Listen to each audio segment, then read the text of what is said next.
গত এক সপ্তাহ ধরে ইরান ইসরায়েলের মধ্যে ক্ষেপণাস্ত্র হামলার জেরে ভারতে জ্বালানি তেলের দাম বাড়ার আশঙ্কা তৈরি হয়েছে।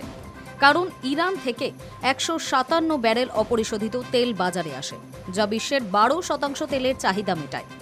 ইরান ইসরায়েল সরাসরি সংঘাতে জড়ানোর ফলে মনে করা হয়েছিল ভারত সহ বিশ্বের বিভিন্ন দেশে তেলের দাম বাড়তে চলেছে।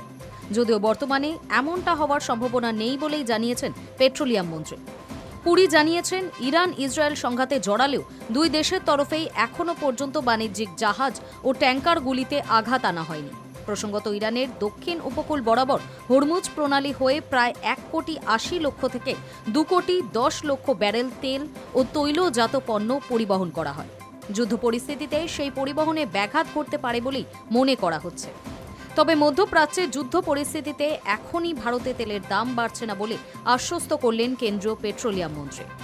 তিনি বলেন, আগে বিশ্বের ২৭টি দেশের কাছ থেকে জ্বালানির তেল কিনত ভারত, তবে এখন ৪১টি দেশের কাছ থেকে তেল কেনা হয়।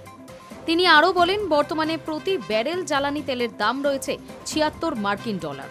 এটা এমন কিছু বেশি নয়। তার কথায়, মধ্যপ্রাচ্যে যুদ্ধ পরিস্থিতি তৈরি হওয়ার সঙ্গে সঙ্গে তেলের দাম বাড়তে পারে বলে আশঙ্কা তৈরি হয়েছিল, কিন্তু আন্তর্জাতিক বাজারে তেলের দাম নিয়ন্ত্রণে রয়েছে। তাই এখনই ভারতের বাজারে দাম বাড়ার কোনো সম্ভাবনা নেই। Hi News network.